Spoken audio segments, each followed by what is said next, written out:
দই নেবে গো তোমরা? দই নেবে? ভালো দই, ঘরে বানানো দই, সস্তায় দই দেবো তোমাদের। ও বুড়িমা, বুড়িমা দাঁড়াও। আরে বল কমলা, তোমার দই কত করে গো? খুব কম দাম, 10 টাকা 1 কিলো।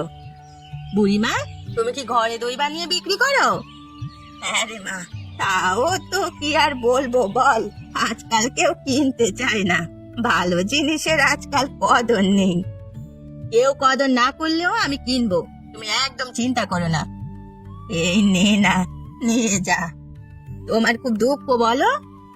দুঃখ তো সবার জীবনে আছে বল, দুঃখের কথা ভাবলে কি আর হবে? থাক, আমার দুঃখে কষ্টের কথা তোকে অন্যদিন শোনাবো। আর যাই, আর না হলে আর একটু দই বিক্রি হবে না আমার। যাও বুড়িমা, তোমার সাথে আমি পরে কথা বলবো, তবে তুমি কিন্তু এসো। তোমার সাথে আমার গল্প করতে খুব ভালো লাগে। আমার জীবনে আর কি আছে বল, তোরা আছিস, তোদের সাথে গল্প করে এই জীবনটুকু কেটে যাচ্ছে। আর কদিনই বা বাঁচবো। একদম উল্টো পাল্টা কথা বলবে না তুমি, এখনো অনেকদিন বাঁচতে হবে। তোমাকে গ্রামের সবাই কত ভালোবাসে বলো তো। আচ্ছা আচ্ছা, ঠিক আছে, এখন আসি।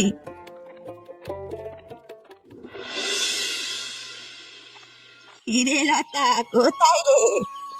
এসো বুড়িমা, অনেকদিন তো আসেনি। সারাদিন দৌড়োদৌড়ি করে এ বয়সে আর পারি না। কে বলেছে বলো তো তোমাকে এত কষ্ট করতে? কষ্ট না করলে খাবো কি? আমাকে তো আর কেউ খেতে দেবে না বল।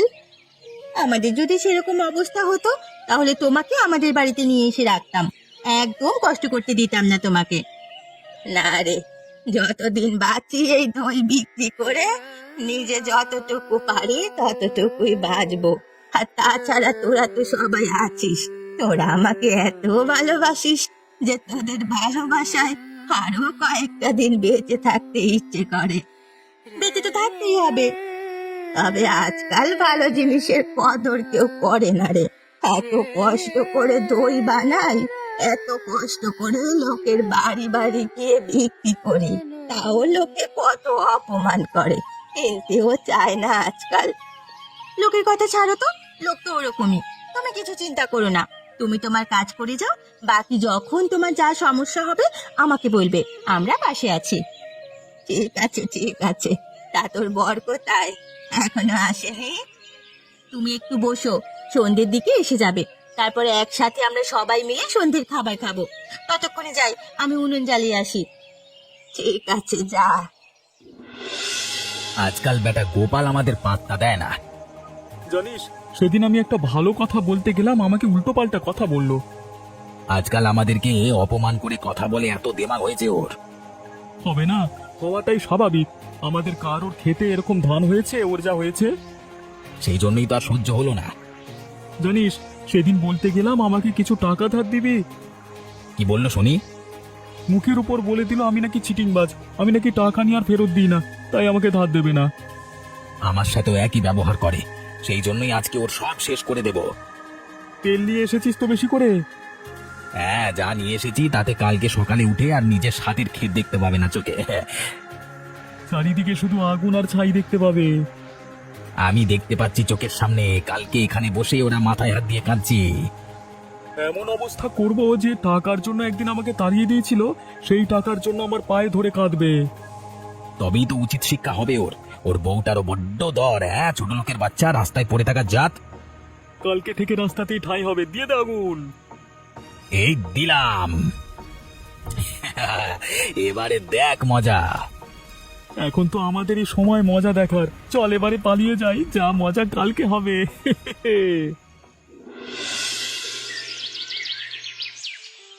বেটারা ছিনালি করতো কত, হ্যাঁ? ন্যাকামো ন্যাকামো, এখন দেখ না হাই হাই করে কাঁদছে। তাহলে তোরা গল্প বলি, শোন।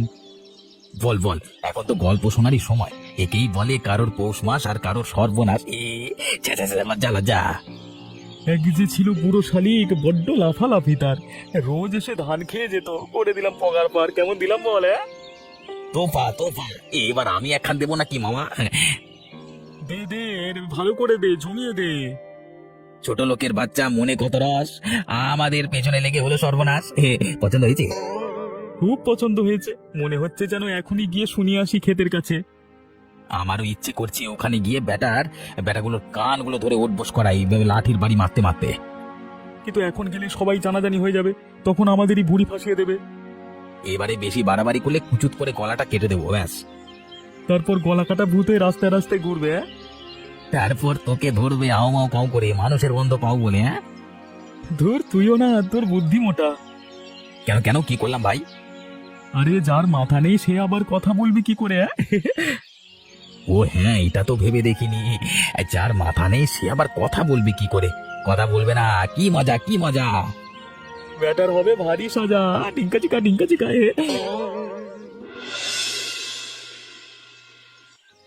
ও বাবা গো, ওই আমার কি সর্বনাশ হয়ে গেল গো। বাবা তুমি এটা কি করে ফেললে গো? ও বাবা গো, আমি কি দেখে ফেললাম? কি হয়েছে লতা? এরকম পাগলের মতো দৌড়াচ্ছিস কেন রাস্তায়? সর্বনাশ হয়ে গেছে গো বুড়িমা, আমার সর্বনাশ হয়ে গেছে। কি হয়েছে? তুই এরকম পাগলের মতো রাস্তায় বসে পড়েছিস কেন? আমাকে বল কি হয়েছে। আমার সর্বনাশ হয়ে গেছে। এরকম কেন হলো আমার সাথে? আরে বাবা, কি হয়েছে বলবি তো? আমাদের মানুষটা আত্মহত্যা করেছে। কি বললি তুই? গোপাল আত্মহত্যা করেছে? হ্যাঁ গো, আমি এই মাত্র দেখে এলাম, নিজের চোখকেও যেন বিশ্বাস করতে পারছি না। কি হয়েছে পুরোটা খুলে বল আমাকে। এখনই আমি ঘরে ঢুকে দেখি উপর থেকে ঝুলছে দেহটা। ভয়ে ঢুকে আমার হাত পা ঠান্ডা হয়ে এসেছে, আমি বাইরে পালিয়ে এসেছি। কিন্তু হঠাৎ করে এরকম কেন করলো? আমাদের জমিতে আগুন লাগিয়ে দেওয়ার পর থেকে কারোর সাথে কথাবার্তা বলতো না। আসলে ধান জমিটা ওর বড্ড প্রিয় ছিল, তাই ওটা নষ্ট হয়ে যাওয়ার পর প্রচন্ড দুঃখ পেয়েছিল। আর আজ সেই দুঃখতেই তোকে কি কিছু বলতো? মাঝে মাঝে নিজের মনে মনে কি সব কথা বলতো। একদিন ঘুমের মধ্যে বলছিল মরে যাব মরে যাব। আমি তারপরে অনেক বুঝিয়েছিলাম, কিন্তু শুনলো না। আমার কি ক্ষতি হয়ে গেল? আমি এবার কি নিয়ে বাঁচবো? কষ্ট পাস না, নিজেকে শক্ত কর, না হলে বাঁচতে পারবি না। আমি তো বাঁচতে চাই না। বাঁচতে তোকে হবে। যারা তোর সাথে এত বড় কাণ্ডটা করলো তারা এমনি এমনি বেঁচে যাবে এটা তো হতে পারে না। ঘুরে দাঁড়াতে হবে তোকে, যুদ্ধটা করতে হবে। চল দেখি তো কোথায় কি হয়েছে।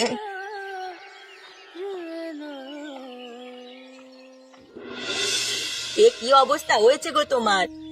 আমার সব শেষ হয়ে গেছে গো। তোমাকে দেখে এরকম বিপর্যস্ত দিশাহারা মনে হচ্ছে কেন? উঠে এসো, দাওয়ায় বসো। আমার কিছু ভালো লাগছে না, মরে যেতে ইচ্ছে করছে। আরে মরে যেতে ইচ্ছে করলে কি মরে যাওয়া যায়? আর মরে যাওয়ার কথা তুমি কেন বলছো?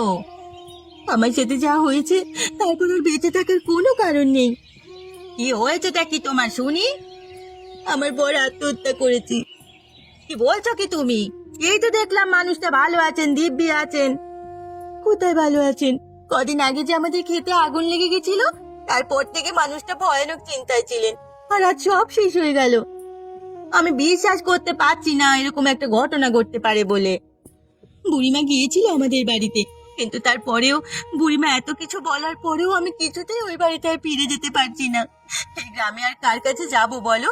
তাই অসহায় হয়ে তোমার কাছে এসেছি। যেটা ভালোই করেছো, কিন্তু তোমার স্বামীর মৃত্যুর পিছনে পরোক্ষভাবে যারা দায়ী তাদের বিচার হবে না? আমি তো কিছুই ভাবতে পারছি না, কিভাবে বিচারের কথা ভাববো বলো?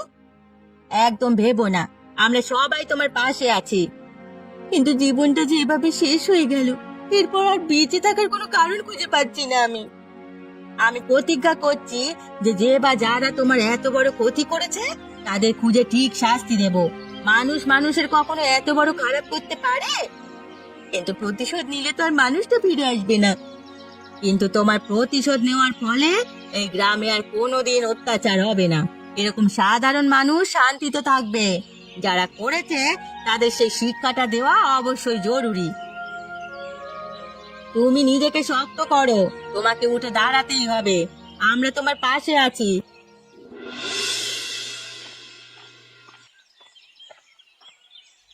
কিরে, কি করছিস কুকি? এই তো খেলছি কাকিমা। আমার সাথে একটু খেলবি? তুমি তো বড় হয়ে গেছো, তুমি কি আমার সাথে খেলবে? আমার তো আর কিছু করার নেই রে, আমার তো সব শেষ হয়ে গেছে, তাই আমি তোর সাথে খেলবো। আমি শুনেছি, আমার বাবা বলেছে তোমার বোন নাকি আত্মহত্যা করেছে। আত্মহত্যা কি জিনিস গো? মানুষ নাকি মারা যায়? তাই রে, মানুষ তারাদের দেশে চলে যায় আর ফিরে আসে না। তারাদের দেশে মানুষ কেন চলে যায়? মানুষের যখন খুব কষ্ট হয় তখন সে তারাদের দেশে চলে যায়। আচ্ছা, আমার তো কেউ নেই, তুই কি আমার মেয়ে হবে? মা বলে কাকিমারাও মায়েদের মতনই হয়। তাহলে আজ থেকে তুই আমার মেয়ে হবি। আমার তো কেউ নেই, বল। ঠিক আছে, আমি তোমার মেয়ে হব, কিন্তু তুমি আমাকে রান্না করে খাওয়াবে তো? তুই কি খাবি বল, আমি তোকে সেটাই করে খাওয়াবো। তুমি যা রান্না করবে আমি তাই খাবো তোমার কাছে ভালোবেসে। তুই খুব ভালো মেয়ে, আমার তোকে খুব ভালো লেগেছে। তুমিও খুব ভালো কাকিমা, আমি মাঝে মাঝে গিয়ে তোমার কাছে থাকবো, কেমন? আচ্ছা তুই থাকবি। আয় তো, তোকে একটু দেখি, এদিকে আয়।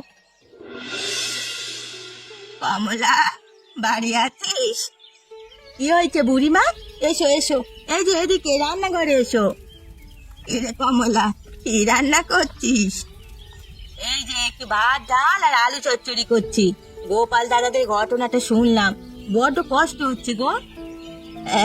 লতার মুখের দিকে তাকানো যায় না। তুই নাকি প্রতিজ্ঞা করেছিস আসল অপরাধীকে খুঁজে বার করবি আর শাস্তি দিবি। হ্যাঁ করেছি তো। এরকম একটা ভয়ানক কাজ করবে, লোকের কষ্ট করে ক্ষেত বাড়িতে আগুন জ্বালিয়ে দেবে আর বেঁচে যাবে? এটা তো হয় না। গোপালদার মৃত্যুর পিছনে তারাই আছে যারা ও জমিতে আগুন জ্বালিয়ে দিয়েছিল। আর সেটা কে করেছিল জানিস? কে করেছিল বুড়িমা? আমার সন্দেহ হচ্ছে তোর বর এই কাজে জড়িত ছিল। কি বলছো কি তুমি? সেদিন ভোরবেলায় আমি তোর বরকে আর রতনকে আমাদের বাড়ির সামনে দিয়ে আসতে দেখেছিলাম। হ্যাঁ ঠিক বলেছো তো, সেদিন রাতেও বাড়ি ছিল না। আর মানে এত বড় একটা কাণ্ড! ছি ছি ছি ছি ছি, আমি ছাড়বো না, শাস্তি ওকে আমি দেবই। আগে প্রমাণ হতে দে দাঁড়া, তারপর শাস্তি দিবি। এরকম একটা অপরাধ কোনোদিন ক্ষমা করা যায় না।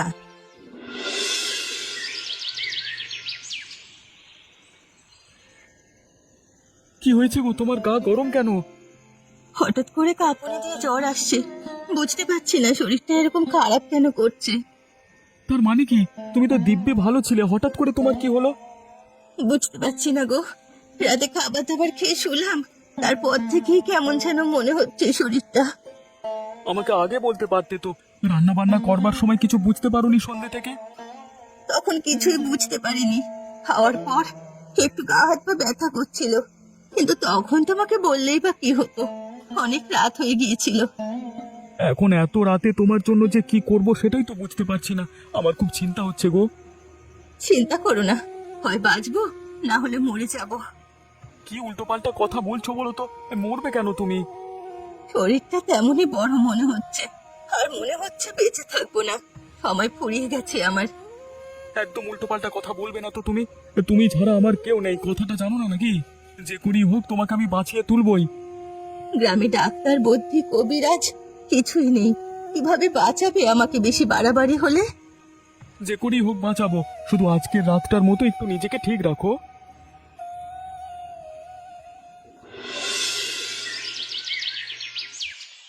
কিরে, এত বড় একটা আনন্দের কাজ করবার পর এরকম চিন্তায় মুখ লটকে দাঁড়িয়ে আছিস কেন? মনটা ভালো নাই রে ভাই। কি হয়েছে বলবি তো, মনটা ভালো নেই কেন? কালকে রাত থেকে বউয়ের প্রচন্ড অসুখ, কি করে যে কি করব কিছুই বুঝতে পারছি না।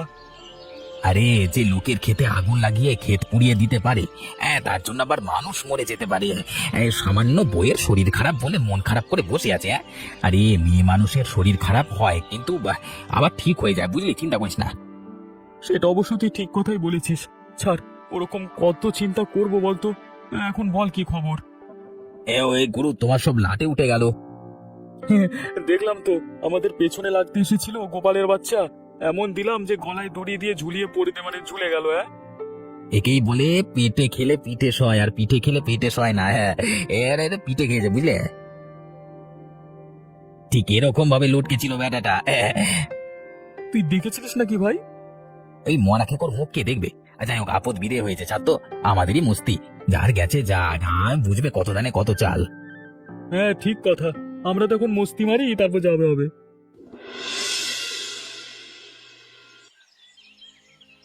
ওগো, কোথায় কষ্ট হচ্ছে তোমার একটু বলো দয়া করে। তুমি চলে যাও আমার কাছ থেকে, তুমি চলে যাও, যাও বলছি। কি সব ভুলভাল কথা বলছো তুমি? তুমি কি আমাকে চিনতে পারছো না? জীবনের শেষ বেলায় আমি তোমাকে চিনতে চাইছি না, তুমি আছো বলেই আমার বেশি কষ্ট হচ্ছে। তুমি নিশ্চয়ই বুঝতে পারছো না আমি রতন, আমি তোমার স্বামী। আমি সব বুঝতে পারছি, আর বুঝতে পারছি বলে তোমাকে বলছি, তুমি বিদেয় হও এখান থেকে, না হলে যে আমি মরেও শান্তি পাবো না। কেন তুমি এরকম পাগলের মতো কথা বলছো? কারণ তুমি পাপী, ভয়ানক পাপী, আর সেই পাপের শাস্তি তুমি পাবে। আর তোমার পাপে সকালে মরে যেতে হচ্ছে আমাকে। ভালোই হচ্ছে একদিকে, তোমার পাপের বোঝা আমাকে বইতে হবে না। আমি পাপী? কি করেছি আমি? কেন তুমি আমার মুখ দেখতে চাইছো না? কারণ তোমার মুখ দেখলে আমার মৃত্যুর পরে নরকে যেতে হবে। তুমি এমন শয়তান, এত ছোট লোক যে গোপাল দাদেরকে জ্বালিয়ে দিয়েছো, আর সেজন্যই আত্মহত্যা করেছে গোপালদা। কে তোমাকে এসব কথা বলেছে? এসব উল্টো পাল্টা কথা কে তোমার কানে ঢুকিয়েছে?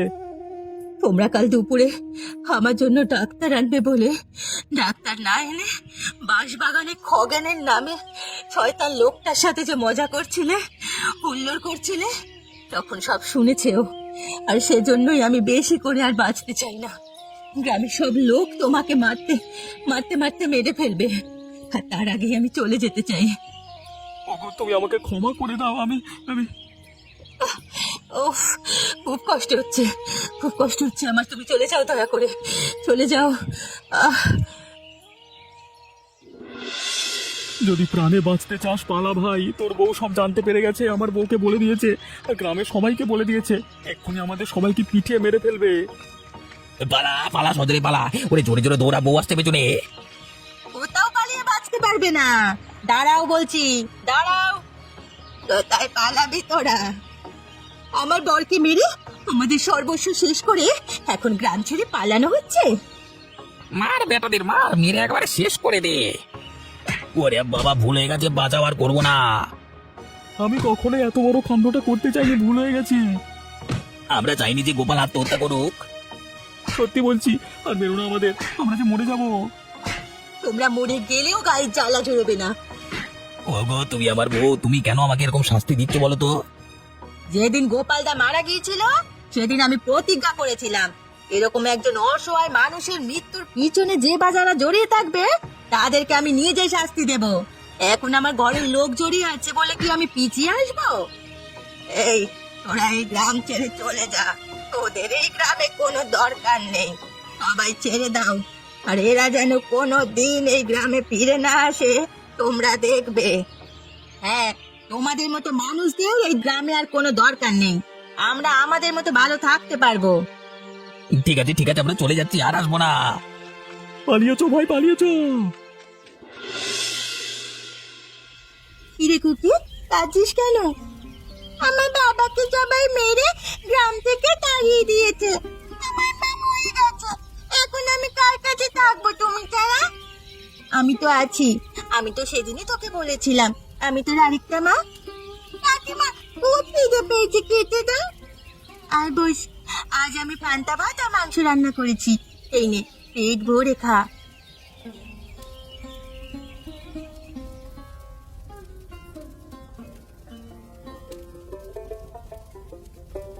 আমি এত কিছু ঝামেলার মধ্যে কতদিন ভালো করে খাইনি, আজ তোমার কাছে পেট ভরে খেয়ে আমার খুব ভালো লাগছে গো। আমার কেউ নেই, তুমি আমাকে তাড়িয়ে দেবে না তো? যখন আমার কেউ ছিল না তখন তুই আমাকে আপন করে নিয়েছিস, আজ তোরও কেউ নেই, আমরা দুজনেই পরস্পরের কেউ নেই, তাই আমরা কেউ কাউকে কোনোদিন ফেলে দেব না। তুই এখন থেকে আমার একটা মেয়ে, বুঝলে? আর তুমিও মা। আচ্ছা মা, তুমি তো এই পান্তা ভাত আর মাংস বাজারেও বিক্রি করতে পারো। গ্রাম থেকে সব দুষ্ট লোক চলে গেছে, এবারে আমরা ভালো করে বাঁচবো। আর তুই যদি আমার সাথে থাকিস তাহলে তোর পড়াশোনা আর ব্যবসা দুটোই চলবে। আমি আর নিজের বাড়িতে ফিরে যাব যাব না, তোমার কাছেই থাকবো গো। তোমার কাছে আমার খুব ভালো লেগেছে। তুমি ছাড়া আমার আর কেউ নেই। তুই ছাড়াও আমার আর কেউ নেই রে। তুই আমার পাশে থাক, সুখে দুঃখে নিজের মেয়ের মতো থাক। এর থেকে বেশি কিছু আমি আর চাই না। খারাপ কাজ করলে সবাইকে এরকম শাস্তি পেতে হয়, যেমন আমার বাবা পেয়েছে। তোমরা কেউ কোনোদিন খারাপ কাজ করো না। আর এরকম ভালো ভালো দুষ্টু মিষ্টি গল্প দেখতে আমাদের চ্যানেলটা সাবস্ক্রাইব করো।